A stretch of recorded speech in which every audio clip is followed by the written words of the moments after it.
Assalamualaikum warahmatullahi wabarakatuh. Alhamdulillahirrabbilalamin. Alhamdulillahi wahdah. Wassalatu wassalamu ala man la nabiyya ba'dah, wa ala alihi wa sahbihi wa man tabi'ahu wa walah, wa la hawla wa la quwata illa billah, amma ba'd. Jamaah salat subuh Masjid Al-Ikhlas yang berbahagia dan dirahmati Allah subhanahu wa ta'ala, alhamdulillah, segala puji hanya bagi Allah subhanahu wa ta'ala atas nikmat-nikmatnya yang dilimpahkan kepada kita semua. Semoga kita selalu menjadi hamba-hamba Allah yang pandai bersyukur, yang banyak bersyukur, agar nikmat-nikmat itu ditambahkan kepada kita semua. Amin ya rabbal alamin.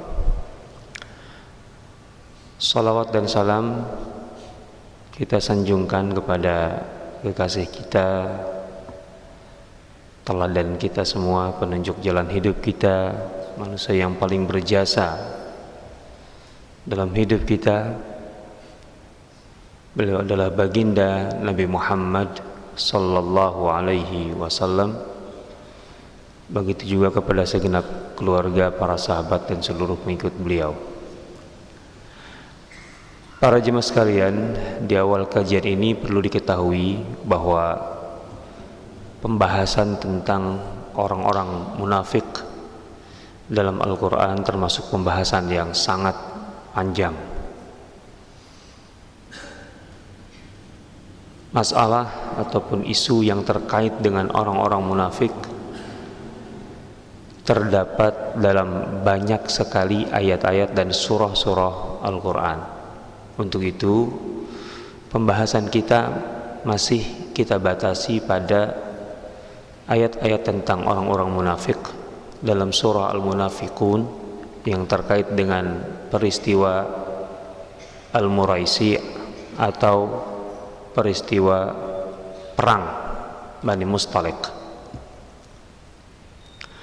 Allah subhanahu wa ta'ala membuka ayat ini, idza ja'akal munafiqun qalu nashhadu innaka la rasulullah wallahu ya'lamu annaka la rasuluh wallahu yashhadu innal munafiqina lakadzibun.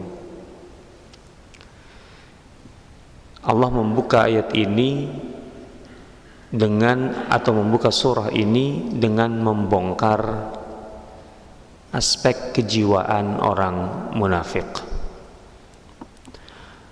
Orang munafik adalah orang yang paling labil secara kejiwaan. Orangnya mudah panik. Kenapa?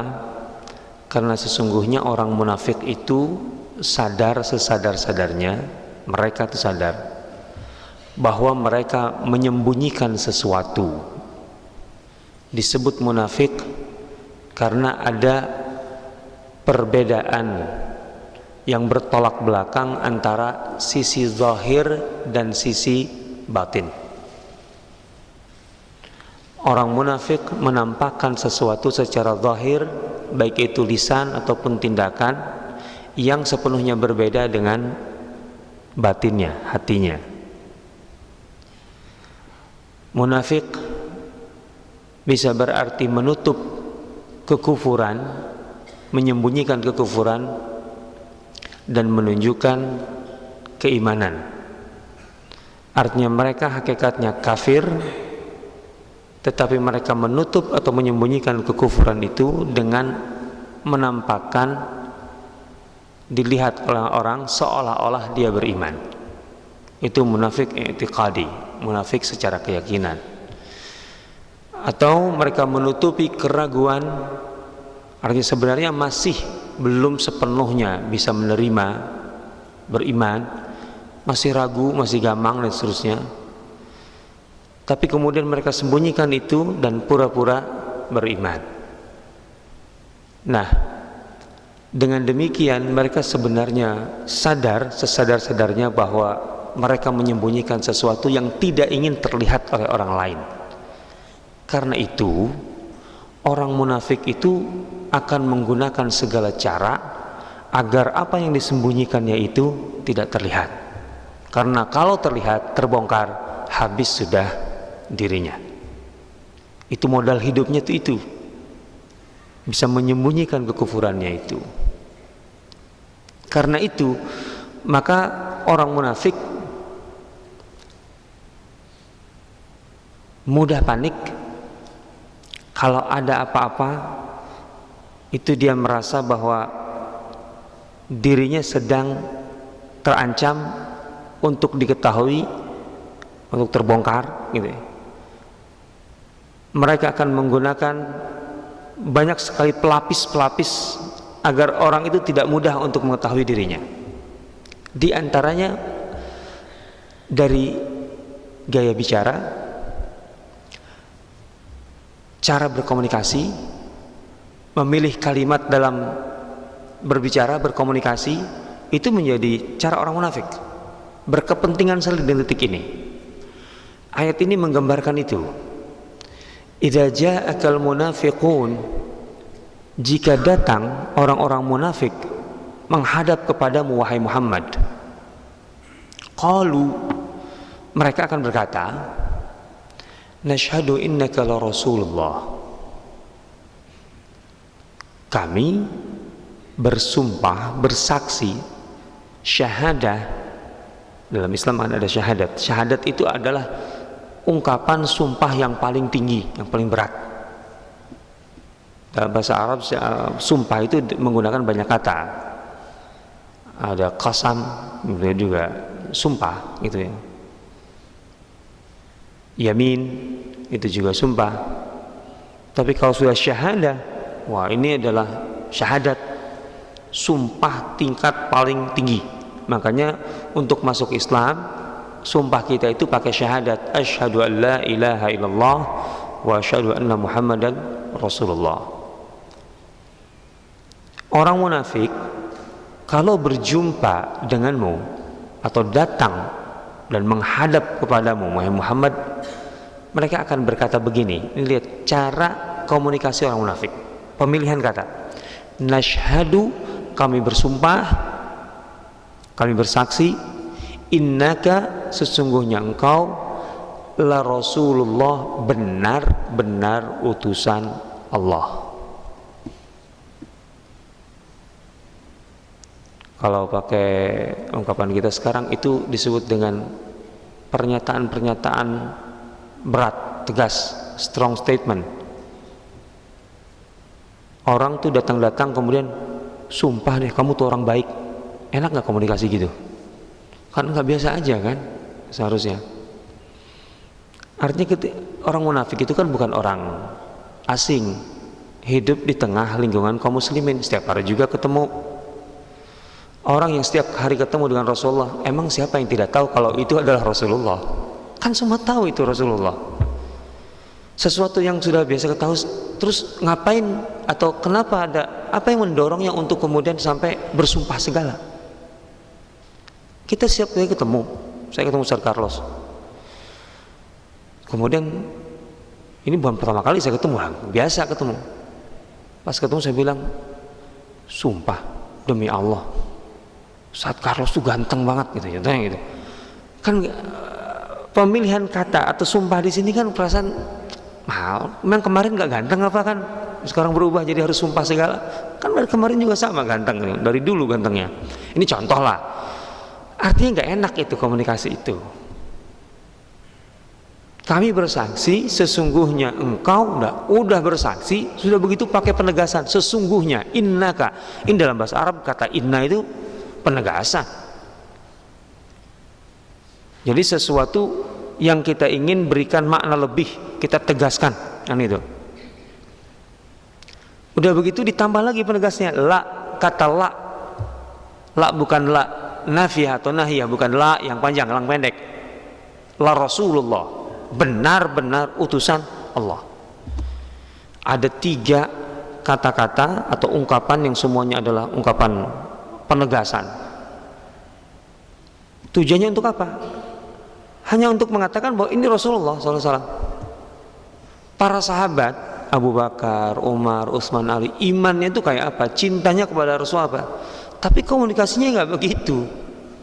Artinya mereka betul-betul dalam hati mereka bahwa ini adalah Rasulullah, itu jelaslah sepenuh hati, tapi nggak menggunakan kata-kata itu, nggak katakan para penegasan. Kenapa orang munafik datang-datang kemudian menggunakan kata-kata penegasan ini? Karena sebenarnya mereka panik. Orang munafik nggak bisa kita deteksi dari awal kepanikannya atas dasar apa, ada kejadian apa di sekitar yang membuat mereka panik. Nggak ada apa-apa kok, nggak ada angin, nggak ada hujan. Tapi kan tadi orang munafik itu tahu bahwa dia sedang menyembunyikan sesuatu, dan dia selalu ketakutan bahwa yang disembunyikannya itu akan terbongkar. Maka untuk itu mereka tutup dengan pemilihan kata-kata ini. Jadi kondisi normal, tapi tiba-tiba membuat pernyataan yang wah, intinya menegaskan bahwa dia baik atau apa. Kita bisa baca, ada apa? Kenapa ngomong begitu? Toh nggak ada apa-apa padahalnya. Nah, Allah membongkar dengan cara komunikasi orang munafik ini, pemilihan kata-kata ini, bahwa orang munafik itu memang kadang-kadang menunjukkan kepanikan tanpa sebab. Tiba-tiba membuat press release kalau bahasa kita sekarang, konferensi pers, membuat pernyataan-pernyataan, ada apa? Orang ada apa-apa kok, nggak perlu segitu-gitunya ngomong. Nah, ini indikator, ini sinyal orang munafik itu punya kejiwaan seperti ini. Nah, maka oleh Allah Subhanahu wa taala dibalas, wallahu ya'lamu innaka la rasuluh. Allah tahu engkau itu memang benar-benar utusannya.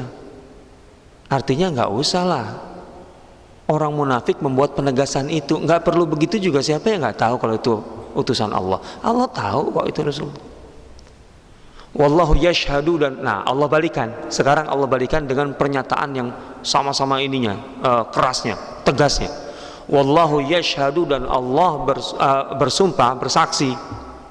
Innal munafiqina, sama persis. Pakai yashhadu, pakai inna, pakai la. Tapi untuk memastikan satu hal, wallahu yashhadu, dan Allah bersaksi bahwa orang munafik, sesungguhnya orang munafik itu benar-benar lakadzibun, berdusta. Kalau ini jelas, clear. Kalau ini perlu penegasan, karena orang munafik itu tadi menyembunyikan, orang munafik itu melakukan kamuflase sehingga secara zahir orang tidak tahu, taunya baik-baik saja. Maka Allah bongkar, Allah bersaksi sesungguhnya orang munafik itu benar-benar berdusta dengan kata-katanya itu. Dibongkar betul. Ini dia, dibalik oleh Allah Subhanahu wa taala. Membaca satu titik ini kita sudah tahu satu poin tentang orang munafik. Suka menggunakan atau mudah menggunakan pernyataan-pernyataan penegasan tanpa ada alasan yang wajar, karena sisi labilnya itu, paniknya itu. Allah kemudian menjelaskan, ittakhadhu aymanahum junnah. Nah, ini kebiasaan orang munafik. Orang munafik itu mudah mengumbar janji. Aiman itu yamin. Aiman itu jamak dari kata yamin. Mereka menggunakan janji-janji mereka junnatan, sebagai perisai. Orang munafik itu berkepentingan sekali lagi untuk menutupi hakikat diri mereka yang mereka sembunyikan. Karena itu mereka perlu perisai, dan perisai itu adalah janji-janji mereka itu, sumpah-sumpah mereka itu, sumpah-sumpah mereka itu. Ittakhadhu aymanahum junnah, mereka menggunakan sumpah-sumpah mereka itu sebagai perisai untuk menutupi jati mereka, jati diri mereka. Mudah bersumpah, gampang bersumpah, mengumbar sumpah untuk menutupi kebobrokannya, kebusukannya. Karena kan orang akan cenderung akan lebih mudah percaya kalau seandainya pernyataan itu didahului dengan sumpah. Karena juga sumpah. Tapi kalau sumpah itu diobral, ada apa? Pertanyaan itu. Ittakhadhu aymanahum junnah. Mengapa mereka menggunakan sumpah itu? Untuk menutupi, supaya tidak mudah diketahui. Mending kalau sampai di situ. Orang munafik itu memang busuk, karena sebenarnya mereka menjadi munafik itu ada target, ada tujuan. Apa itu? Untuk mengganggu, untuk merusak, artinya mengobok-obok dan sebagainya orang-orang beriman. Fasaddu an sabilillah. Dengan mereka menggunakan sumpah dan kemudian menutupi apa yang mereka sembunyikan, yang sebenarnya dalam hati mereka, kekufuran, keraguan terhadap kebenaran dan seterusnya. Dan kemudian dengan begitu orang akan cenderung percaya karena mereka menggunakan sumpah. Setelah dipercaya, maka dia fasaddu an sabilillah. Dengan begitu mereka merasa leluasa untuk menghalang-halangi manusia dari jalan Allah. Itu target berikutnya. Setelah mereka merasa aman, tidak diketahui, orang tidak tahu, maka mereka merasa leluasa untuk merusak, untuk menghalangi manusia dari jalan Allah. Ini orang munafik itu begini. Jadi targetnya panjang.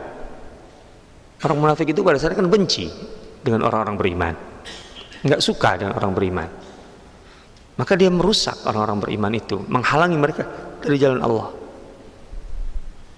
Nanti otomatis mereka jadi, dia diajak ngobrol, ikut forum-forumnya orang beriman, ngomong ini. Orang awalnya kan percaya, pada dasarnya kan kayak kita sama muslim, ternyata ngomongnya mengadu domba, memberikan berita bohong, sama begitu.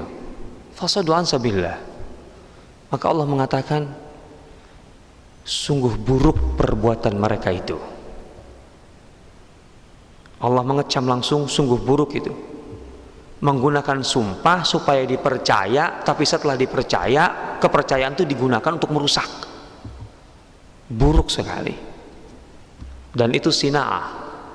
Sina'ah itu kalau bahasa kita industri sekarang. Artinya sina'ah itu sesuatu yang memang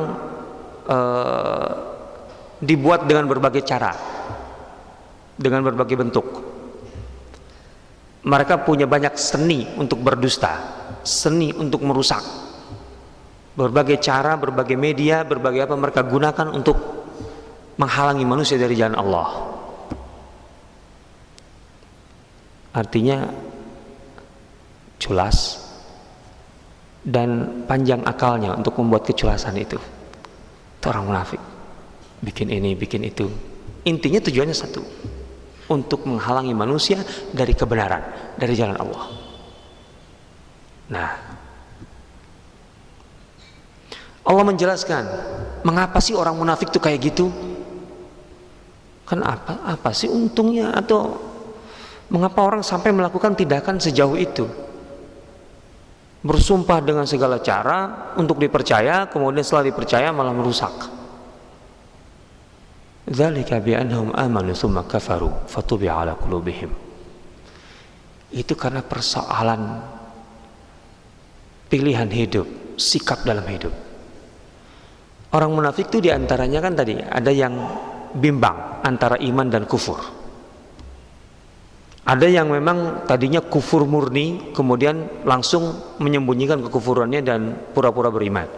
Tapi ada juga yang bimbang, iman sekali, terus kok kayak gini iman ya, kufur lagi, iman lagi. Itu digambarkan dalam surah Al-Baqarah terkait dengan orang munafik ini. Ketika Allah menjelaskan sikap manusia terhadap kebenaran Al-Quran, itu kan ada 3. Muttaqun, dzalikal kitabu la raiba fihi hudan lil muttaqin, itu orang-orang yang bertakwa yang sepenuhnya menerima. Kemudian yang sepenuhnya menolak, innal ladzina kafaru sawa'un 'alaihim andzartahum am lam tunzirhum la yu'minun, itu yang sepenuhnya menolak, kafir. Itu pendek-pendek loh penjelasannya. Orang-orang bertakwa itu hanya 3 ayat, orang kafir cuma 2 ayat. Justru penjelasan yang panjang itu yang ketiga, wa minan nasi may yaqulu amanna billahi wa bil yaumil akhir wa ma hum bimu'minin. Ini panjang sekali. Sampai Allah memberikan perumpamaan supaya saking jelasnya munafik itu kayak gimana. Masaluhum kamasalil ladzi istauqada nara. Ini perumpamaan orang munafik itu seperti orang yang mencari cahaya api gitu ya, untuk penerangan. Falamma adaat, ketika cahaya itu didapat dan terang, mahaulahu, menerangi sekitarnya, zahaballahu binurihim, tiba-tiba mati, tak.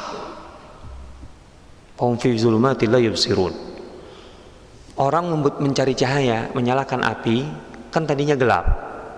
Tadinya gelap. Itulah orang jahiliyah, tadinya gelap. Dia mencari-cari cahaya, dapat. Maka nyalalah, kemudian menerangi sekitarnya. Tapi sebentar, itu orang munafik itu.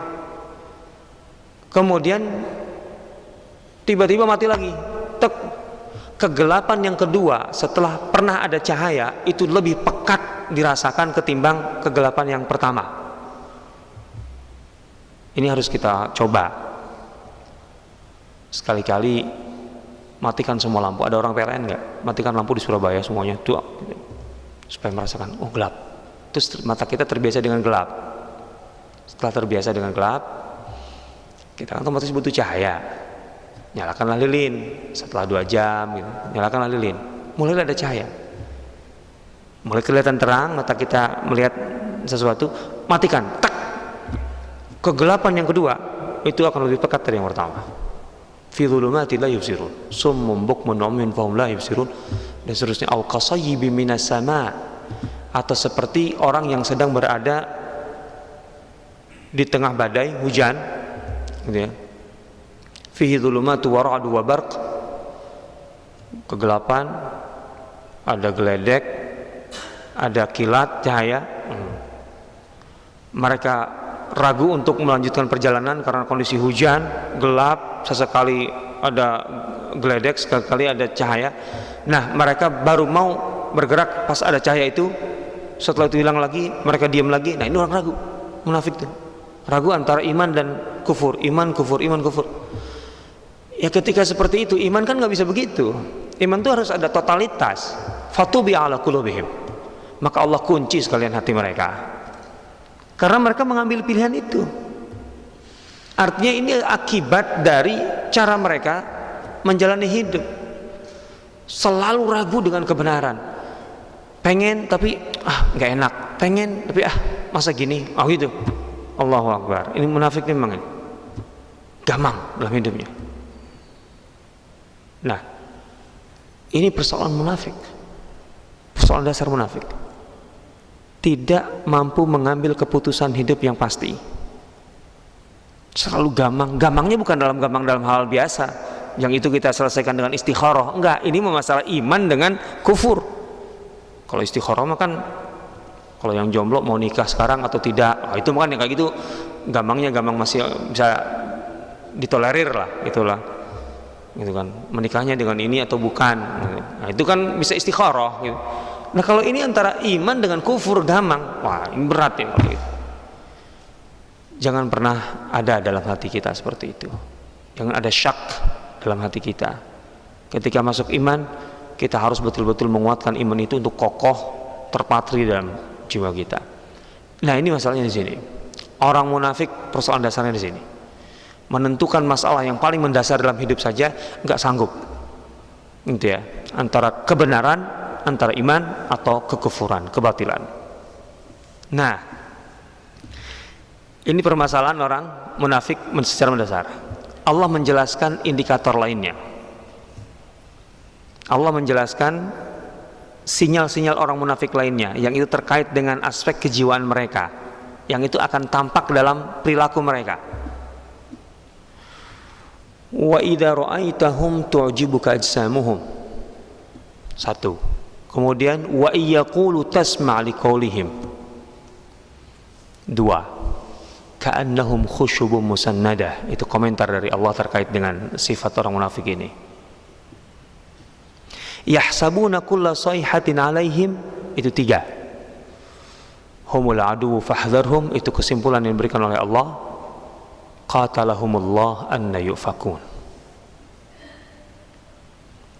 Jika orang-orang munafik itu berbicara, wa yaqulu, jika orang-orang munafik itu jika engkau melihat penampilan orang-orang munafik, penampilan fisik mereka, tu'jibuka ajsamuhum, maka penampilan fisik mereka itu akan mempesona, akan menarik perhatian. Wa yaqulu, dan jika mereka mulai berbicara, tasma' liqaulihim, engkau akan tertarik untuk mendengarkan kata-katanya. Ini bagi orang munafik memang jadi persoalan. Secara normal sebenarnya orang bisa aja begitu. Hanya secara normal, orang boleh nggak memakai baju pakaian yang rapi, yang bagus, berpenampilan baik? Boleh. Qul man harrama zinatallah, siapa yang mengharamkan perhiasan yang diberikan oleh Allah? Innallaha jamilun yuhibbul jamal. Rasulullah mengatakan bahwa Allah itu indah dan menyukai keindahan. Ketika seorang sahabat bertanya, ya Rasulullah, apakah kalau seorang memakai baju bagus, memakai alas kaki bagus, apakah itu termasuk riya, termasuk apa? Enggak. Secara normal enggak. Khudhu zinatukum inda kulli masjid, kalau kita mau sholat, gunakanlah pakaian yang terindah, terbaik. Boleh, tidak masalah. Tapi orang munafik memberi nilai lebih atau memberi makna lebih terhadap permasalahan keindahan ini. Yaitu apa? Bahwa mereka sangat-sangat mementingkan penampilan, sampai penampilan itu mereka anggap sebagai standar nilai seseorang. Artinya gini, mereka akan menggunakan penampilan yang indah itu sebagai bagian tadi kamuflase untuk menutup kebusukan. Kan mereka tuh busuk sebenarnya yang mereka sembunyikan. Maka kalau busuk di dalamnya, setidaknya luarnya harus indah, kemasannya harus indah. Kira-kira begitu gambarannya, supaya orang tertarik. Karena kalau orang melihat penampilan luarnya aja udah jelek, nah gitu loh. Sudah gitu kemudian apalagi melihat dari dekat ternyata busuk dalamnya, siapa yang mau dekat dari awal? Maka setidaknya kalau dalamnya busuk, menurut mereka kemasannya indah, jadi orang dari luar tertarik dulu. Nah ini orang munafik itu begitu. Kan kalau orang beriman ketika memakai baju yang bagus, penampilan bagus, itu kan bukan dalam rangka menyembunyikan sesuatu yang busuk, enggak. Ini masalah estetik gitu ya, masalah jamaliyat gitu. Ketika dia ingin menunjukkan sesuatu yang wajar. Kalau orang yang punya kelebihan harta, kekayaan, dia ingin menunjukkan bahwa memang Allah memberinya rizki lebih, maka jangan pakai baju compang-camping gitu. Kenapa? Ya saya walaupun kaya tapi saya ingin tunjukkan bahwa saya zuhud. Yang gak usah begitulah, pakailah pakaian yang bagus. Yang penting kan gak berlebihan kan, kalau dalam Islam kan itu wala tusrifu ya. Sehingga bahwa Allah memberinya rezeki itu ya tampak di pakaian yang bagus itu, jangan berlebihan saja. Nah tapi orang munafik kan gak begitu. Itu kemasan sengaja mereka buat karena untuk menutupi kebusukan. Maka bagi mereka yang namanya penampilan dan keindahan itu menjadi standar nilai seseorang. Kalau seandainya tidak seperti itu, bagi mereka bukan siapa-siapa. Jadi mereka akan memperhatikan semua sisi yang terbaik, sampai detail-detailnya mereka perhatikan. Dan bagi mereka kalau tidak begitu, seakan-akan dia ini hina, rendah. Jadi kalau jalan dia bawa tasnya itu ketahuan belanjanya di pasar apa pasar di sini? Kalau Jakarta Tanah Abang gitu ya. Itu makanya merasa wah, jadi rendah dirinya. Orang harus tahu tasnya itu memang dibelinya di Singapura. Gimana caranya supaya ketahuan bahwa itu di Singapura itu? Bajunya seperti apa? Ininya seperti itu. Wa idza ra'aitahum, jika engkau melihat penampilan mereka, tu'jibuka ajsamuhum, maka dari segi fisik penampilan engkau akan tertarik. Luar biasa. Penampilan itu penting bagi mereka. Dan kalau kurang dari itu, mereka merasa kehilangan jati diri. tidak pede, tidak percaya diri. Okay.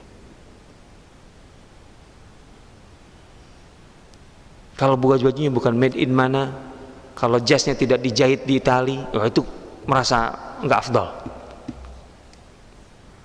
Wa iyaqulu, dan jika mereka berbicara, mereka akan menggunakan retorika-retorika yang berlebih supaya kita langsung tertarik dengan kata-kata mereka.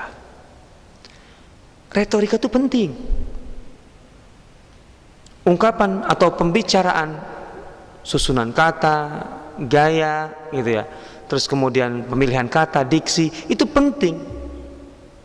Rasulullah SAW itu menarik cara berbicaranya. Para sahabat itu orator-orator hebat, gitu ya. Tapi ketika mereka berbicara seperti itu bukan untuk apa-apa selain ini untuk menunjang, menyampaikan kebenaran. Sehingga keindahan itu berbarengan dengan apa? Nalar yang mudah dinalar, argumentatif, hujahnya kuat. Nah, kalau orang munafik enggak. Sisi berlebihannya dalam pembicaraan mereka luar biasa. Artinya kalau bahasa kita apa istilahnya? Lebay katanya gitu kan kalau bahasa anak gaul. Gitu ya. Atau hiperbolik. Nah, gitu loh. Kalau ngomong itu melangit. Tapi dari secara nalar, apaan itu, secara logika rendah, secara hujah argumentasi juga lemah, gitu ya. Tapi ya itu berlebihan, lebay. Ini orang munafik itu begitu. Karena yang penting bagi dia orang itu tertarik aja. Kan tertarik itu belum tentu karena memang itu berisi, gitu ya. Bisa aja dia menggunakan kata-kata yang kesana kemari udah kayak ya tadi, tidak lagi membumi gitu. Tetapi isinya kosong. Itu munafik itu begitu. Gitu ya. Munafik itu begitu. Kenapa? Karena semua itu mereka pentingkan untuk sekali lagi menyembunyikan kebusukan yang mereka simpan, yaitu di dalam hati mereka. Maka mereka kemas dengan gaya dan kata-kata. Maka Allah mengomentari ka'annahum khusyubum musannadah. Kamu tertarik sih tertarik gitu ya. Karena memang tadi secara luaran seperti itu, tapi itu seperti khusyab, seperti kayu. Kayu itu kan pada dasarnya bagus. Kayu itu banyak manfaatnya. Kelihatan kan begitu. Pada dasarnya kan begitu. Tapi ketika kayu itu hanya disandarkan, tidak dimanfaatkan jadi pintu, tidak diukir, itu jadi artinya apa? Sebagus-bagusnya kayu jati itu cuman dionggokkan begitu aja, disandarkan begitu saja, itu apa artinya? Nggak ada artinya, walaupun kayu jati sekalipun. Wah, itu di Masjid Al-Ikhlas itu banyak kayu jati, ngapain? Itu di bagian di temboknya itu ditaruh di situ. Nah, itu apa artinya kayu jati di situ? Tapi kan kalau itu semua kayunya tuh kayu jati yang berumur 100 tahun lebih. Kusennya, pintunya diukur dengan indah. Baru asik jati itu, di situ ada makna. Tapi orang munafik ka'annahum khusyubun musannadah. Cantik, indah atau apa, tapi kalau cuma disandarin gitu enggak ada artinya. Seperti kayu yang teronggok. Yahsabuna kulla sayhatin 'alaihim. Orang-orang munafik itu tadi saya katakan panik. Setiap mendengar bunyi suara yang kencang, keras, orang-orang munafik itu menganggap bahwa itu adalah ancaman yang membahayakan dirinya. Ini tentu tidak bisa maknanya langsung harfiah. Artinya kalau ada suara dang gitu, kencang gitu, itu orang munafik merasa itu dirinya sedang terancam. Ini kan bisa bermakna metafor. Setiap ada sesuatu yang mengagetkan, mengejutkan. Contohnya apa? Kalau ada ayat Al-Quran yang turun yang terkait dengan kecaman dari Allah kepada siapapun, kepada manusia tentunya, itu orang munafik itu merasa dirinya yang sedang menjadi sasaran ayat itu secara langsung. makanya langsung panik. Yahsabuna kulla sayhatin alaihim. Kalau ada pembicaraan yang sifatnya kritik, mengkritik, itu orang munafik merasa dirinya yang sedang jadi sasaran kritik itu, padahal kritik itu umum. Contohnya begini, ini permasalahan begini, ini tidak benar, begini. Orang munafik juga, aku nggak gitu. Lah, siapa yang ngomongin kamu? Kenapa merasa dibidik? Kan gitu. Jadi kalau ada kritik itu orang munafik tiba-tiba bikin bantahan gitu, bikin pernyataan, padahal itu umum-umum saja. Tidak mesti ditujukan kepada dirinya, tapi selalu dirinya lah yang merasa menjadi sasaran atau terancam oleh sesuatu yang tidak mengenakan untuk di telinganya. Orang munafik itu begitu. Ini kan orang kayak gini orang gak akan tenang dalam hidupnya. Kan biasa saja kalau ada masalah yang tidak benar kita mengkritik biasa saja. Nggak usah merasa dirinya yang kemudian jadi sasaran pembicaraan itu. Tapi nggak begitu orang munafik. Maka akan langsung membuat bantahan atau bahasa kita itu langsung berbicara di forum. Intinya jangan begini, jangan begitu. Merasa dirinya, dia ingin melindungi dirinya. Karena tadi sebenarnya kan orang munafik itu dia busuk. Dan dia tahu dirinya busuk, sehingga kalau ada yang bicarakan kebusukan, orang itu bagi dia, orang itu sedang berbicara tentang diri kebusukannya. Padahal nggak mesti kan? Nah gitu. Bapernya tinggi orang munafik itu, kalau bahasa kita, bahasa anak-anak sekarang. Bapernya tinggi, sensi luar biasa, gitu ya. Yahsabuna kulla sayhatin alaihim. Itu indikator kesekian, keempat. Sinyal tentang orang munafik, kejiwaan itu begitu yang akan muncul dalam perilaku mereka sehari-hari. Maka Allah mengatakan humul aduwu. Kalau engkau sudah tahu orang-orang munafik itu seperti ini, sinyal-sinyalnya kelihatan, waspadalah, hati-hati, jaga jarak dari orang-orang seperti itu. Mereka itulah musuh yang sesungguhnya. Fahdharhum, maka berhati-hatilah dari orang munafik itu. Qatalahumullah, sungguh celaka, binasa orang munafik itu. Bagaimana mereka sampai mengambil cara hidup seperti itu, mengambil sikap dalam hidup seperti itu. Anna yufakun, dapat apa sih dari semua itu? Kan lelah orang munafik itu, secara kejiwaan lelah, tidak pernah tenang, panik. Setiap kali ada kritik dia merasa dirinya yang dikritik, kemudian dia harus menjaga penampilan selalu indah, selalu baik. Mahal itu. Udah mah nggak tenang, panik, mahal, high cost istilahnya, tinggi biaya untuk menjadi orang munafik itu, gitu ya. Dapat apa dari semua itu? Hanya untuk menyembunyikan kekufuran, keraguan, rugi amat kan. Maka binasalah orang munafik itu. Qatalahum anna yufakun. Semakin binasa lagi ketika Allah mengatakan, wa idza qila lahum ta'alu yastaghfir lakum Rasulullah. Jika orang munafik itu setelah ketahuan atau indikatornya sudah jelas sekali ini orang ini, wah ini munafik orang ini, maka kemudian dinasihati, didekati. Ini di zaman Rasulullah ya konteksnya. Jika dikatakan kepada orang munafik itu, ta'ala, ayolah,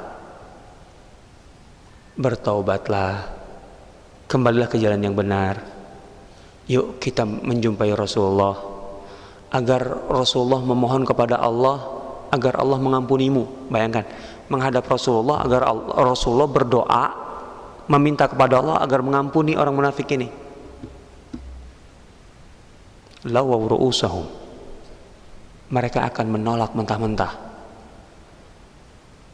Dalam ungkapan ayat ini, lawaw ru'usahum itu sampai memalingkan kepalanya, wajahnya, nggak terima, dinasihati itu nggak terima. Wa ra'aitahum yasuddun, nggak terima, ngeyel, membantah. Kenapa? Emang ada apa dengan aku? Apa salahnya? Orang munafik itu gitu.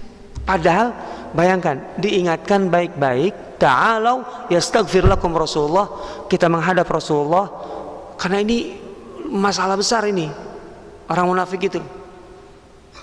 Yuk minta kepada Rasulullah agar mengampuni, Allah mengampunimu. Bayangkan kalau kita istighfar kepada Allah saja, kan Allah akan menerima istighfar kita. Lah bagaimana kalau itu melalui perantaraan Rasulullah? Luar biasa kan? Itu menolak mentah-mentah, ngeyel lagi, la wa rusahum wa raitahum yasuddun, dan mereka angkuh sombong. Aku nggak salah, apa masalah denganku? Engkau ngomongin siapa? Wah, itu ngeles. Orang munafik itu begitu. Sawa'un 'alaihim astaghfarta lahum am lam tastaghfir lahum.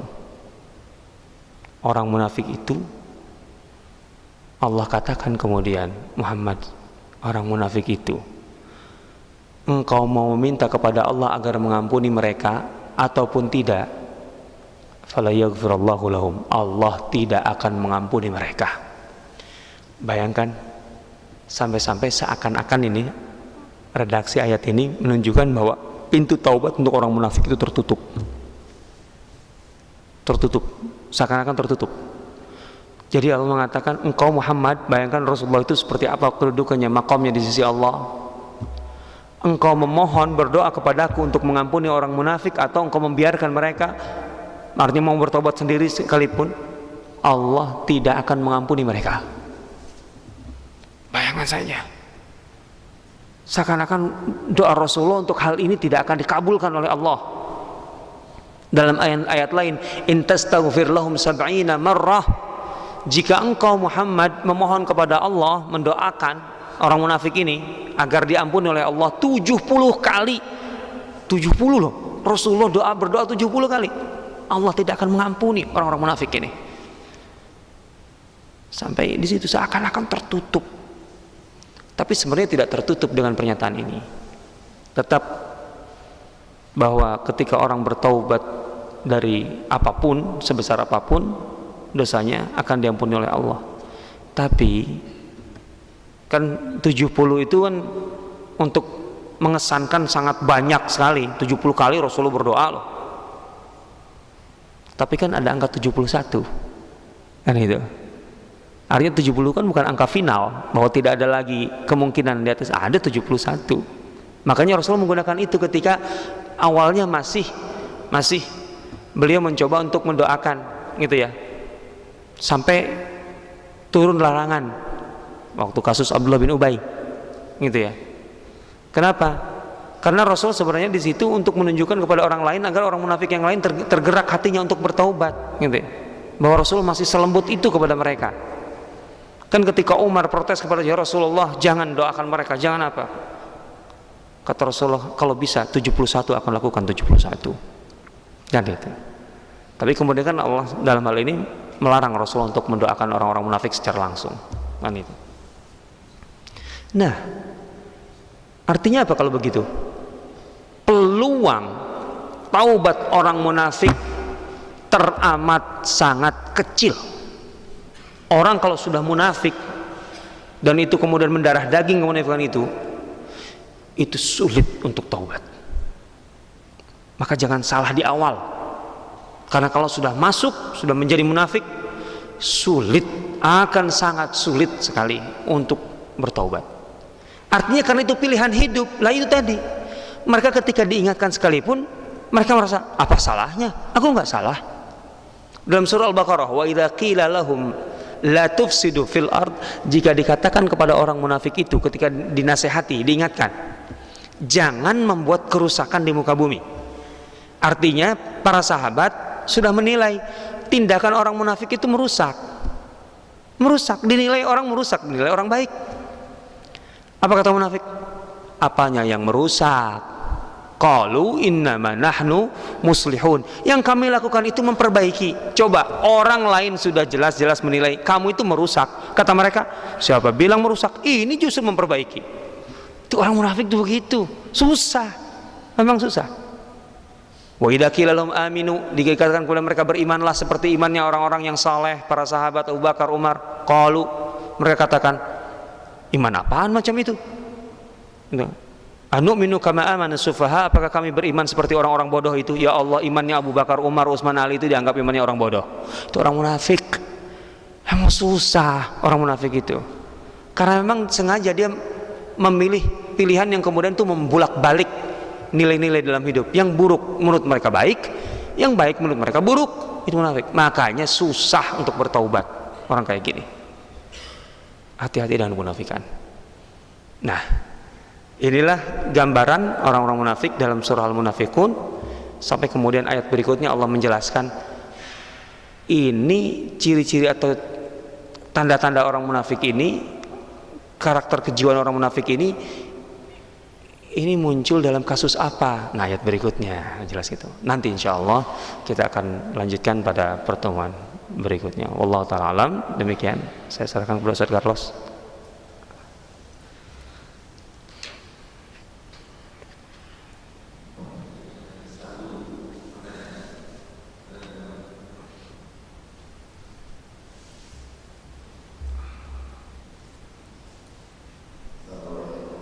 Waalaikumsalam warahmatullahi wabarakatuh.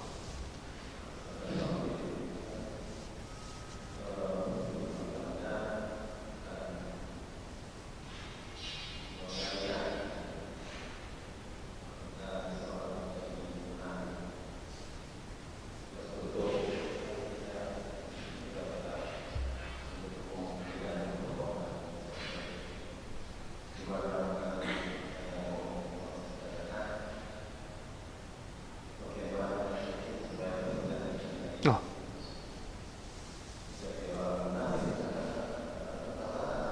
Iya.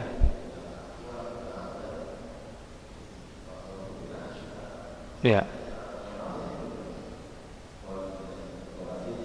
Baik. Agar terhindar dari kemunafikan itu setidaknya ada dua langkah. Yang pertama, kita mengenal dulu seluk-beluk kemunafikan itu apa. Dalam surah ini kan kita dijelaskan tentang aspek-aspek kejiwaan orang munafik yang akan muncul dalam perilaku mereka gitu.